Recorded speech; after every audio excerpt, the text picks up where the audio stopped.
सभी मित्रों को राधे राधे।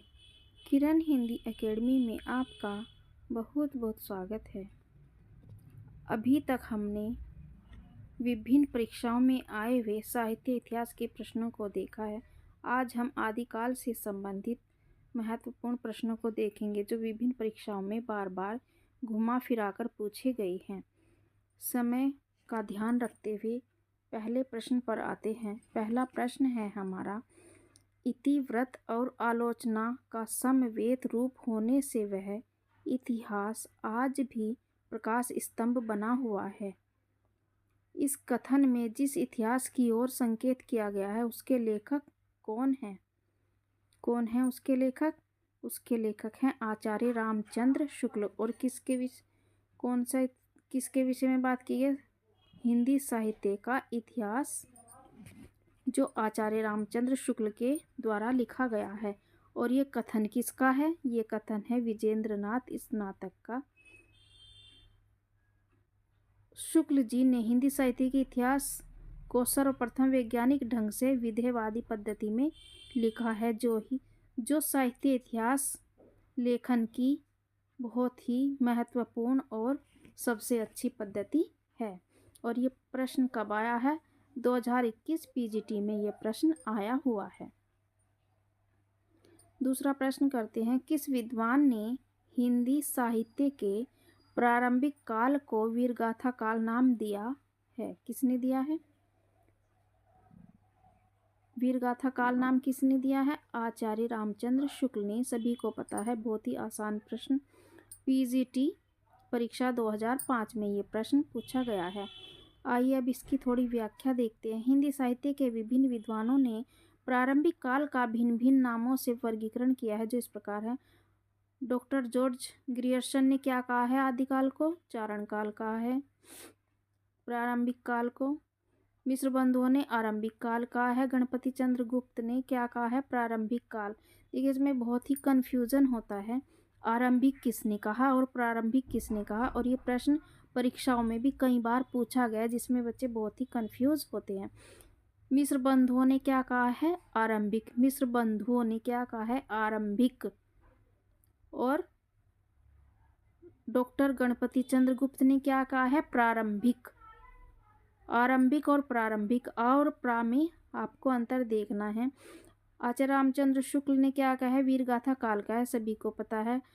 राहुल सांकृत्यायन सिद्ध सामंत युग कहा है इन्होंने। महावीर प्रसाद द्विवेदी ने बीज वपन काल कहा है।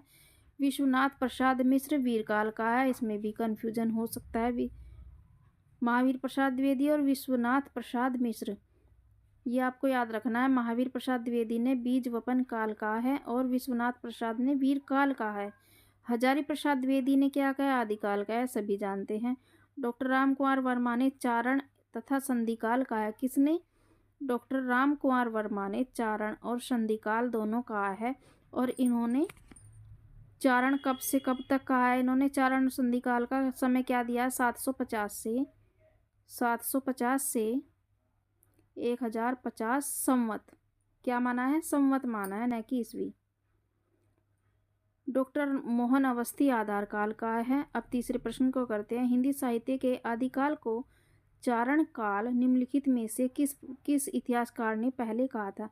देखिए, चारण काल किसने कहा है? डॉक्टर राम कुमार वर्मा ने भी चारण काल कहा है। लेकिन आपको अंतर क्या रखना है? डॉक्टर राम कुमार वर्मा ने चारण और संधिकाल दोनों कहा है और जॉर्ज ग्रियर्सन ने सिर्फ चारण काल कहा है। और सबसे पहले जॉर्ज ग्रियर्सन ने ही कहा है आदिकाल को चारण काल। सबसे पहले प्रश्न आया हुआ प्रश्न है एनवीएस और टीजीटी परीक्षा 2022 में, नया ताजा ही आया हुआ है। चौथा प्रश्न करते हैं, आदिकाल को आधार काल किसने कहा है? अभी पढ़ के आए हैं, मोहन अवस्थी ने कहा है। पांचवें प्रश्न पर आते हैं हम। पांचवा प्रश्न है, आदिकाल को चारण काल इनमें से किस साहित्य इतिहास के लेखक ने कहा है? चारण काल। किसने कहा है चारण काल? क्योंकि इसमें जॉर्ज ग्रियर्सन नहीं है तो हम क्या लगाएंगे? राम कुमार वर्मा, क्योंकि राम कुमार वर्मा ने भी कहा है चारण और संधिकाल। अब आते हैं छठे प्रश्न पर। छठा प्रश्न है, आदिकाल के नामकरण से संबंधित कौन सा युग्म अशुद्ध है? बीज वपन काल सबसे पहला, हमारा पहला ही आ गया, क्योंकि बीज वपन काल किसने कहा है? महावीर प्रसाद द्विवेदी ने कहा है। और वीर काल विश्वनाथ ने कहा है। सिद्ध सामंत युग राहुल ने कहा है। संधि एवं चारण काल डॉक्टर रामकुमार वर्मा ने। वीर आचार्य रामचंद्र शुक्ल ने। बीज वपन काल किसने कहा है? महावीर प्रसाद द्विवेदी ने कहा है। 2-3 प्रश्न इस तरह से ही आते हैं और उनमें कन्फ्यूजन बहुत है, और प्रश्न भी कन्फ्यूजन वाले ही रखे जाते हैं एग्जाम में। हिंदी साहित्य का प्रथम काल को वीर काल किसने कहा है? किसने कहा है? विश्वनाथ प्रसाद मिश्र ने। 8वां प्रश्न है हमारा, हिंदी के प्रारंभिक काल को वीरगाथा काल का नाम किसने दिया है? आचार्य रामचंद्र शुक्ल ने। 9वां प्रश्न है, आदिकाल को वीरगाथा काल किसने कहा है? आदिकाल को वीरगाथा काल किसने कहा है? आचार्य रामचंद्र शुक्ल ने। कब आया ये प्रश्न? टीजीटी 2011 में ये प्रश्न आया हुआ है। अब आते हैं हम अपने 10वें प्रश्न पर। 10वां प्रश्न है हमारा, हिंदी साहित्य के आदिकाल के लिए सिद्ध सामंत युग नाम इनके द्वारा दिया गया, यानी कि किनके द्वारा दिया गया है? बहुत ही आसान प्रश्न, राहुल सांकृत्यायन ने ये नाम दिया है। 11वां प्रश्न है, आदिकाल को बीज वपन काल नाम किसने दिया है? बीज वपन काल अभी हम पढ़कर आए हैं, महावीर प्रसाद द्विवेदी ने। 12वां प्रश्न है, हिंदी साहित्य के प्रथम काल को आदिकाल का नाम किसने दिया है? हजारी प्रसाद द्विवेदी ने। आचार्य हजारी प्रसाद द्विवेदी ने अपने ग्रंथ हिंदी साहित्य उद्भव और विकास में हिंदी साहित्य के प्रथम काल को आदिकाल का नाम दिया है। देखिए, आपको साहित्य इतिहास ग्रंथ भी, क्योंकि इन्होंने हिंदी साहित्य इतिहास पर आधारित बहुत सारे ग्रंथ लिखे हैं। कई सारे जो आलोचनात्मक ग्रंथ हैं इनके, हिंदी साहित्य का उद्भव और विकास, हिंदी साहित्य का आदिकाल,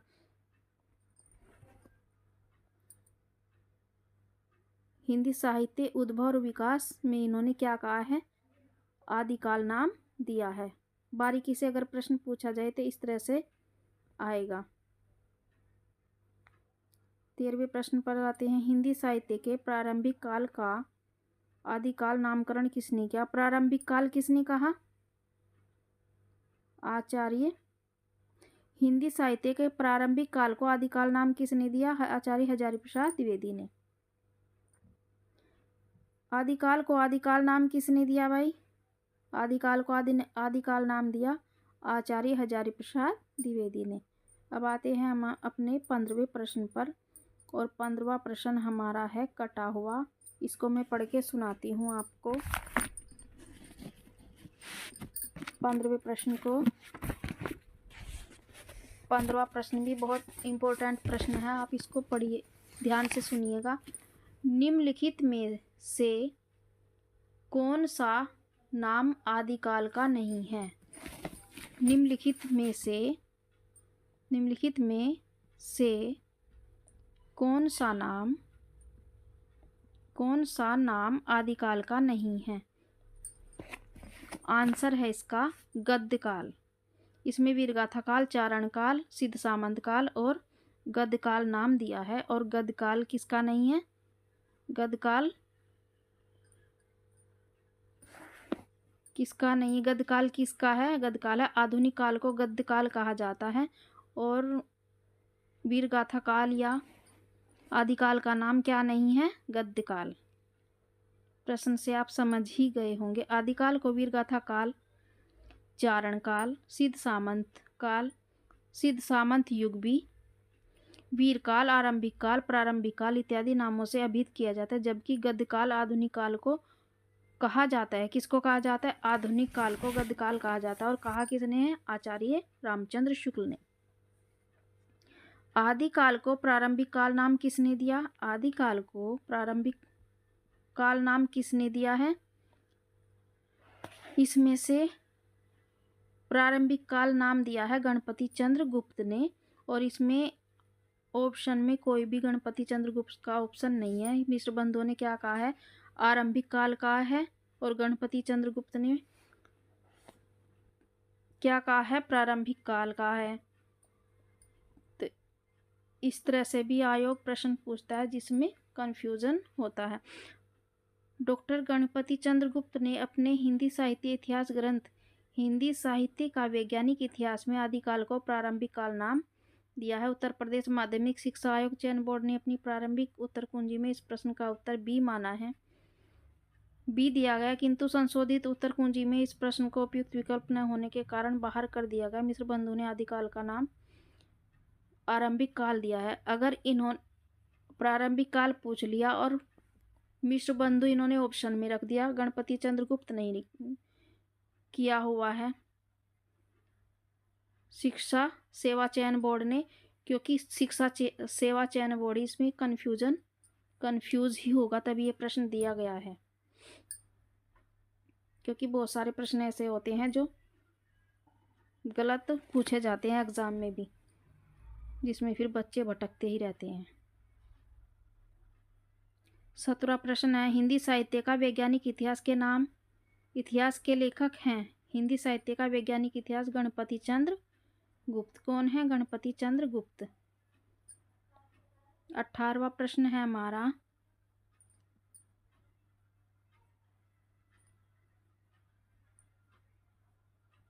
गोरखनाथ का समय 11वीं सदी है, यह मान्यता किस विद्वान की है? देखिए, गोरखनाथ का समय सभी विद्वानों ने अलग अलग दिया है, तो इसमें आपको बहुत अच्छे से ध्यान रखना है किसने क्या माना है, क्योंकि 4-5 विद्वान हैं जिन्होंने अलग अलग तरह से गोरखनाथ का समय माना है। डॉक्टर पीताम्बर दत्त बड़तवाल ने 11वीं शताब्दी माना है। किसने माना है? 11वीं शताब्दी डॉक्टर पीताम्बर दत्त बड़तवाल ने माना है। गोरखनाथ का समय 11वीं सदी मानते हैं। राहुल सांकृत्यायन क्या मानते हैं? 845 यानी कि 9वीं सदी मानते हैं, जबकि डॉक्टर राम कुमार वर्मा ने 13वीं सदी माना है। एवं हजारी प्रसाद द्विवेदी 9वीं सदी मानते हैं। पीताम्बर दत्त बड़तवाल ने गोरखवाणी के ग्रंथों का संपादन गोरखनाथ के ग्रंथों का गोरखवाणी शीर्षक से किया है। इसमें 4 विद्वान हैं जिन्होंने गोरखनाथ के समय को अलग अलग तरीके से, हजारी प्रसाद द्विवेदी हैं, आचार्य रामचंद्र शुक्ल हैं, सबने अलग अलग माना है। और आपको सबका ही याद रखना है, क्योंकि कन्फ्यूजन के लिए प्रश्न ऐसे ही दिए जाते हैं। 19वां प्रश्न है हमारा, 19वां प्रश्न हमारा किससे है? सूची का मिलान करना है। आचार्य रामचंद्र शुक्ल ने क्या हिंदी साहित्य इतिहास को क्या माना है? वीरगाथा काल। इनका ये हो जाएगा। हजारी प्रसाद द्विवेदी का आदिकाल। राहुल सांकृत्यायन का क्या है? सिद्ध सामंत युग। और मिश्र बंधु का प्रारंभिक काल, जबकि मिश्र बंधु का क्या है? आरंभिक काल है। इसमें भी प्रश्न गलत है, लेकिन अगर इसमें ऑप्शन और नहीं है तो हम इसको ही मानेंगे। मिश्र बंधुओं ने आरंभिक काल माना है, न कि प्रारंभिक। प्रारंभिक किसने माना है? प्रारंभिक माना है गणपति चंद्र गुप्त ने, अभी हम पढ़ के आए हैं। 19वां प्रश्न। इसके बाद आता है 20वां प्रश्न।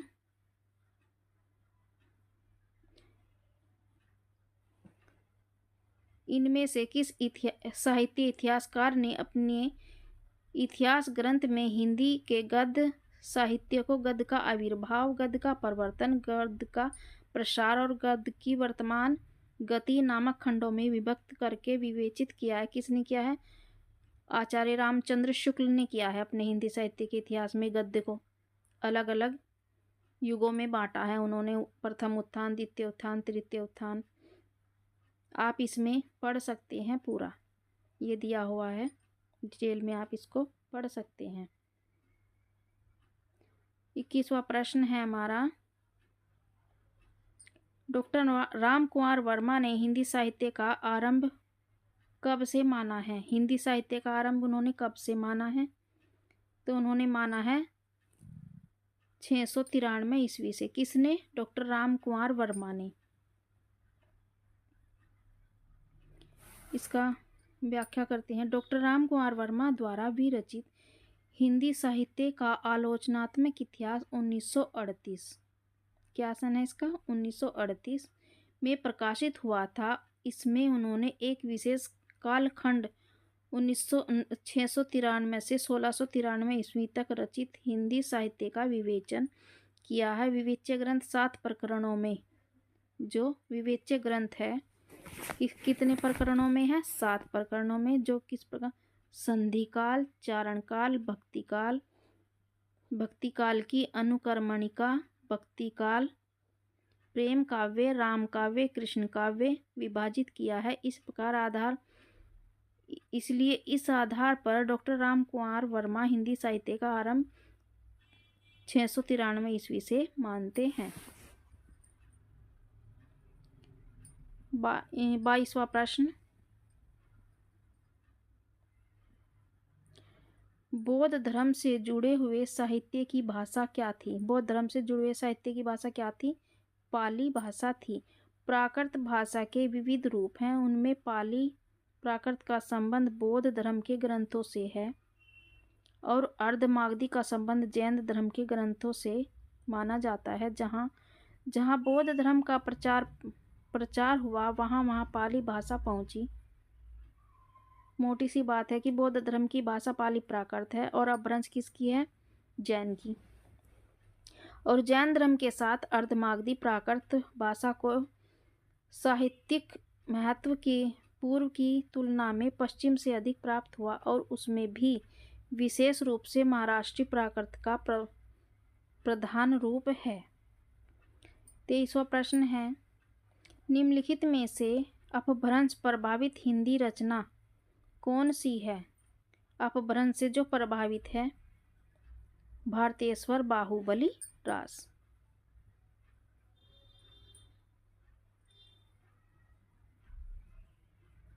अब करते हैं हम 24वां प्रश्न। अपभ्रंश प्रभावित हिंदी रचना कौन सी है? अपभ्रंश प्रभावित भारतेश्वर, बाहुबली, रास की प्रश्न किस तरह से हैं? ये NVS प्रवक्ता परीक्षा 2014 में आया हुआ है और ये किस में आया हुआ है? ये PGT परीक्षा 2004 में आया हुआ प्रश्न है। 25वां प्रश्न करते हैं, शालिभद्र सूरी की रचना का नाम क्या है? शालिभद्र सूरी की रचना का क्या नाम है? भारतेश्वर, बाहुबली, रास।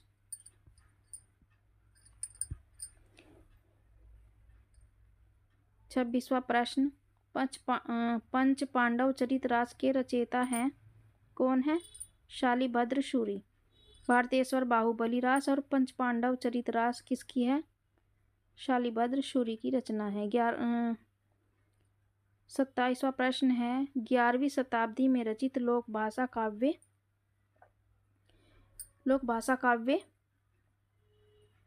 जो 11वीं शताब्दी में रचित लोक भाषा काव्य है उसका क्या नाम है? जयमंग जयचंद्रिका। इसका नाम है ढोला मारू राधुहा। ढोला मारू राधुहा कौन सी शताब्दी की है? 11वीं की है। ढोला इसका नायक है।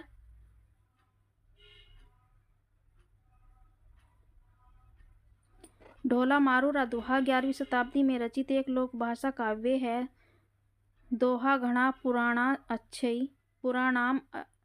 अच्छई पंक्ति इसकी प्राचीनता की ओर संकेत करती है। मूलतः दोहों में रचित इस लोक काव्य को 17वीं शताब्दी में कुशल राय वाचक ने कुछ चौपाइयाँ जोड़कर विस्तार किया है, इसलिए कुशल राय और कुशल लाभ भी इसका नाम बताया जाता है। अधिकतर कुशल लाभ ही नाम मिलता है किसका? ढोला मारू राधुहा का। 28वां प्रश्न है, अपभ्रंश शब्द का सबसे पहले उल्लेख किसने किया था? किसने किया था? अपभ्रंश शब्द का सबसे पहले उल्लेख पतंजलि ने किया था। ठीक है।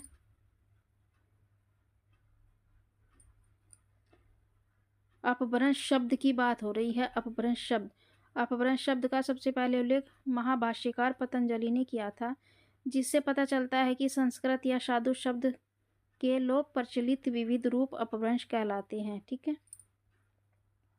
29वां प्रश्न है, अवहट भाषा से तात्पर्य है? अवहट भाषा से क्या तात्पर्य है? ग्रामीण भाषा से। ग्रामीण भाषा से। 30वां प्रश्न है, अवहट में शिक्षा शब्द के लिए कौन सा रूप मिलता है?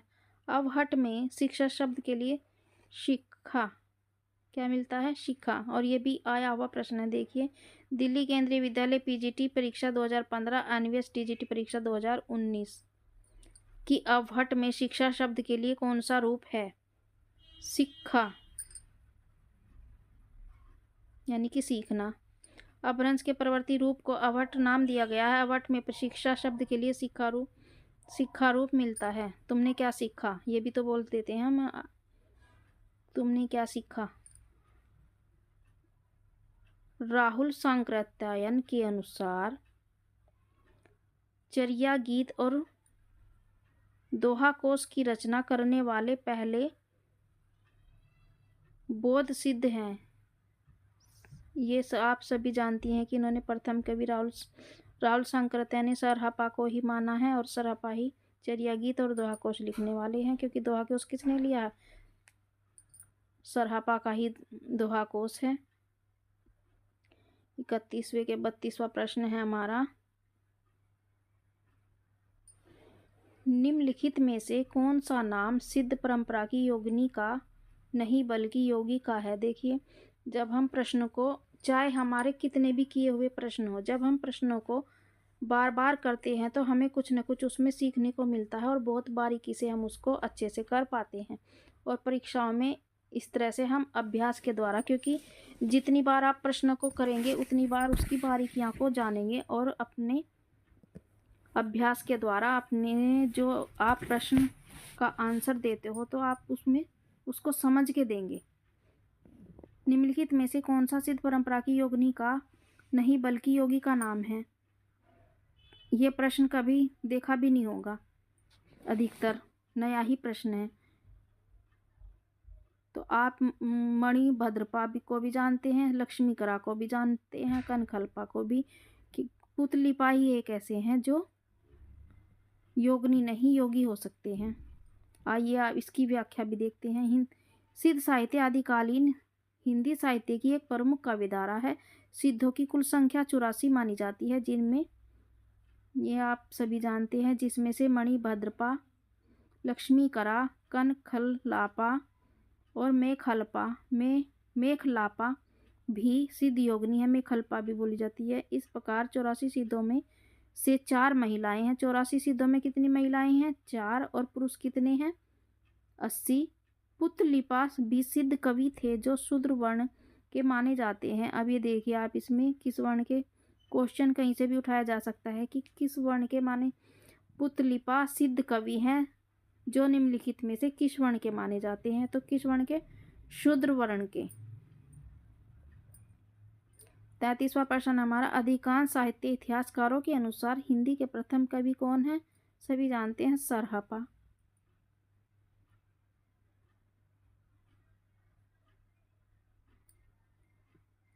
33वां। अब हमारा आएगा प्रश्न 34वां, हिंदी के किस इतिहासकार के मतानुसार शालिभद्र सूरी हिंदी के प्रथम कवि हैं? शालिभद्र सूरी, सभी भाई ये भी प्रश्न बहुत ही इंपॉर्टेंट है, गणपति चंद्र गुप्त। और ये LT ग्रेड परीक्षा 2018 में आया हुआ प्रश्न है। अब चलते हैं हम अपने 35वें प्रश्न पर। 35वां प्रश्न है हमारा, सिद्धों का प्रथम कवि कौन है? सरहपा। 36वां प्रश्न है हमारा, इन सिद्ध कवियों में से कौन सर्वप्रथम माने जाते हैं? सरहपा। ये कब आया? PGT 2015 में, और ये आया BPSC TGT परीक्षा दिसंबर 2023 में।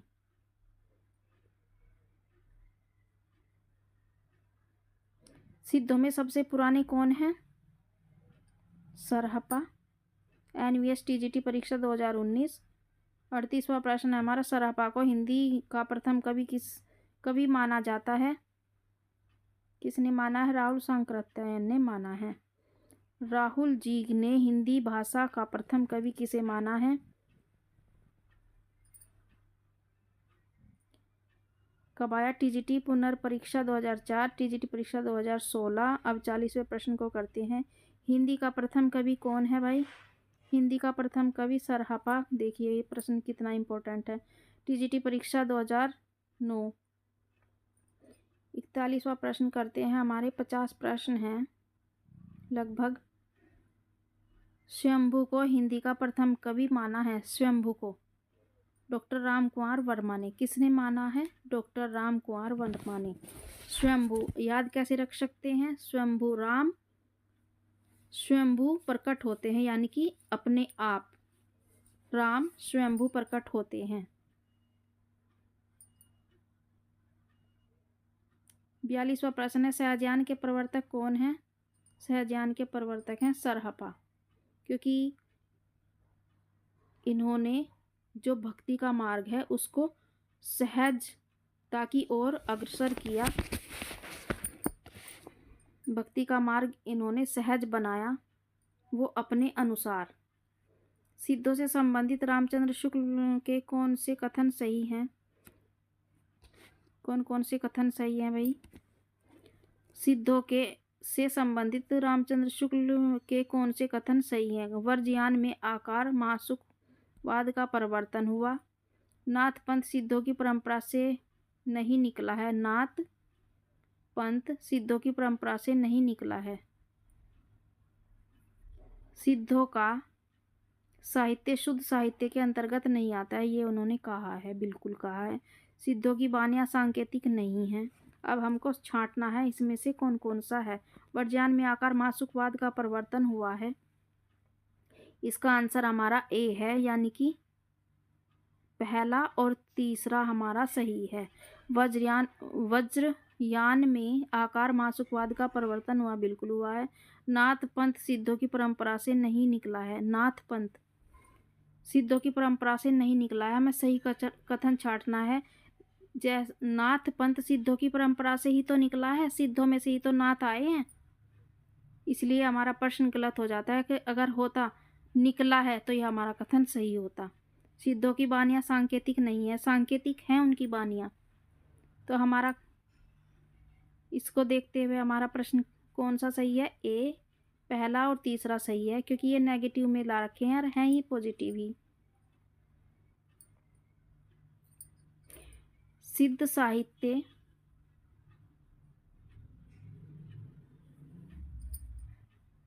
अब हम 44वें प्रश्न को करते हैं। ये आपको पता ही है, संध्या भाषा 84 सिद्ध माने जाते हैं। संध्या भाषा भाषा कहलाती है, इसमें सांकेतिक शब्द प्रयुक्त हुए हैं, बिल्कुल हुए हैं। सिद्धों की जो वाणियाँ हैं उनमें। तिब्बत के 84 सिद्धों की परंपरा कौन से सिद्ध से आरंभ हुई है? कौन से सिद्ध से हुई है भैया? ये हुई है सरहपा से।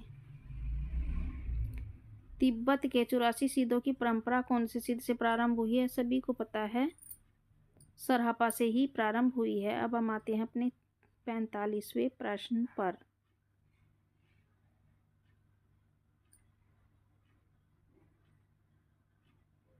ये आप इसमें पढ़ सकते हैं।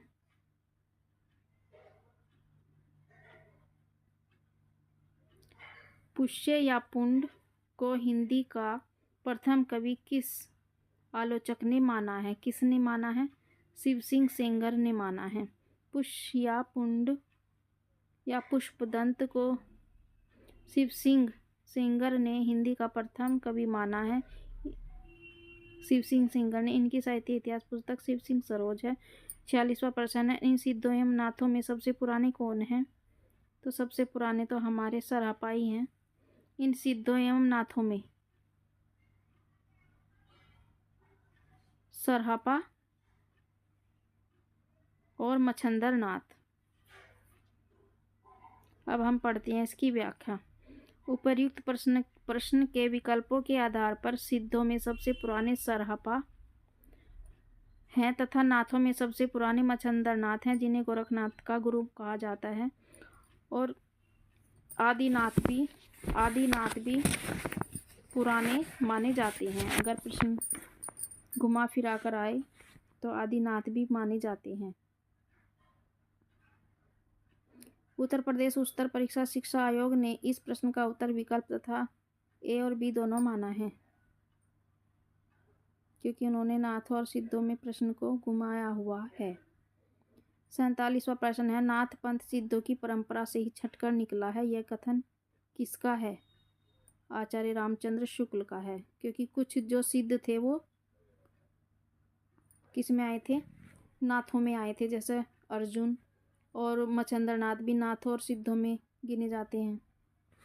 आचार्य रामचंद्र शुक्ल ने अपने साहित्य इतिहास ग्रंथ हिंदी साहित्य का इतिहास में लिखा है, नाथ पंथ सिद्धों की परंपरा से ही चटकर निकला है। बहुत ही मोस्ट इम्पोर्टेंट कथन है। वस्तुतः है असिस्टेंट प्रोफेसर 2021 में यह प्रश्न पूछा गया है।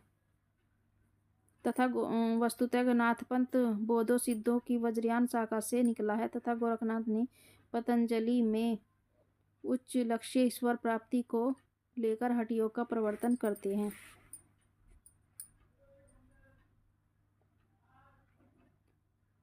सैंतालीसवां। अब हम आते हैं 48वें प्रश्न पर। 48वां प्रश्न है हमारा,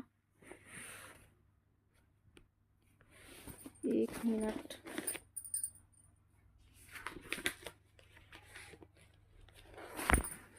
आचार्य हजारी प्रसाद द्विवेदी ने अपभ्रंश को क्या कहा है? आचार्य हजारी प्रसाद द्विवेदी ने अपभ्रंश को क्या कहा है? क्या कहा है? पुरानी हिंदी। आचार्य हजारी प्रसाद द्विवेदी ने अपभ्रंश को क्या कहा है? पुरानी हिंदी। अगर आप इसकी व्याख्या करना चाहें तो आचार्य हजारी प्रसाद द्विवेदी ने अपभ्रंश और हिंदी के संबंध में यह मत व्यक्त किया है इस प्रकार। 10वीं से 14वीं शताब्दी का काल, जिसे हिंदी का आदिकाल कहते हैं, भाषा की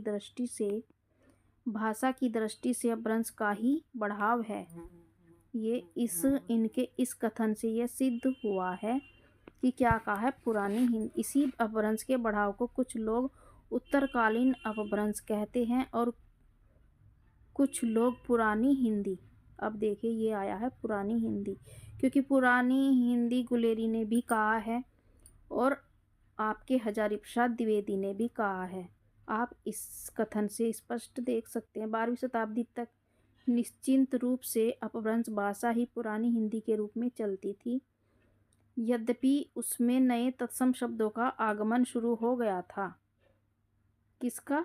नए तत्सम शब्दों का आगमन शुरू हो गया था। इस प्रकार वे अपभ्रंश को हिंदी से अलग रखना चाहते हैं। फिर भी उन्होंने अपभ्रंश के उत्तरकालीन साहित्य को आदिकाल की सामग्री मानकर उसका विवेचन किया है। रामचंद्र शुक्ल ने पुरानी हिंदी को ही प्राकृताभास हिंदी या अपभ्रंश कहा है। अपभ्रंश को पुरानी हिंदी सर्वप्रथम चंद्रधर शर्मा गुलेरी ने कहा था। इन्होंने शरहपापाद को पुरानी हिंदी का प्रथम कवि माना है। चंद्रधर शर्मा गुलेरी ने पुरानी हिंदी का प्रथम कवि राजा मुंज को स्वीकारा है। किसने? चंद्रधर शर्मा गुलेरी के अनुसार हिंदी का प्रथम कवि कौन है? चंद्रधर शर्मा गुलेरी ने किसको माना है? राजा मुंज को। और शिव सिंह के सेंगर ने किसको माना है? पुष्या पुंड को। और राहुल सांकृत्या ने किसके माना है? सरहपा को। 49वां प्रश्न, प्राकृताभास हिंदी से आशय है अपभ्रंश, और ये प्राकृताभास हिंदी किसने कहा? आचार्य रामचंद्र शुक्ल ने कहा है। प्रश्न बहुत बार अनेकों बार रिपीट होता है ये वाला प्रश्न भी। क्या हो गया भाई? 10वीं शताब्दी से 14वीं शताब्दी के साहित्य को किस विद्वान ने आदिकाल के अंतर्गत रखा है? 10वीं से 14वीं शताब्दी के साहित्य को किस विद्वान ने आदिकाल के अंतर्गत रखा है? अगर आपको ये प्रश्न का आंसर आता भी नहीं है तो आप आदिकाल से समझ सकते हैं कि किसने रखा होगा। ऑप्शन देखकर किसने रखा है? हजारी प्रसाद द्विवेदी ने, क्योंकि आदिकाल तो हजारी प्रसाद द्विवेदी ने ही कहा है। और अगर ये आपने ये पढ़ भी नहीं रखा, आप इसको कॉमन सेंस से कर सकते हैं कि आदिकाल सभी जानते हैं। आदिकाल हिंदी साहित्य के प्रथम काल को आदिकाल आचार्य हजारी प्रसाद द्विवेदी ने कहा। अगर ये आप इसको जानते भी नहीं है तो आप आदिकाल से, अगर हजारी प्रसाद द्विवेदी का नाम है तो आप इसको कनेक्ट कर सकते हैं और अपनी सूझबूझ से इस आंसर को सही कर सकते हैं।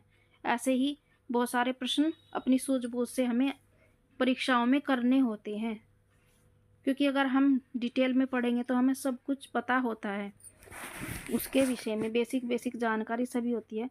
और ये हमारा अंतिम प्रश्न था। अगर आपको प्रश्न अच्छे लगे हों तो आप क्लास को लाइक, शेयर और चैनल को सब्सक्राइब ज़रूर कीजिएगा। देखने के लिए धन्यवाद।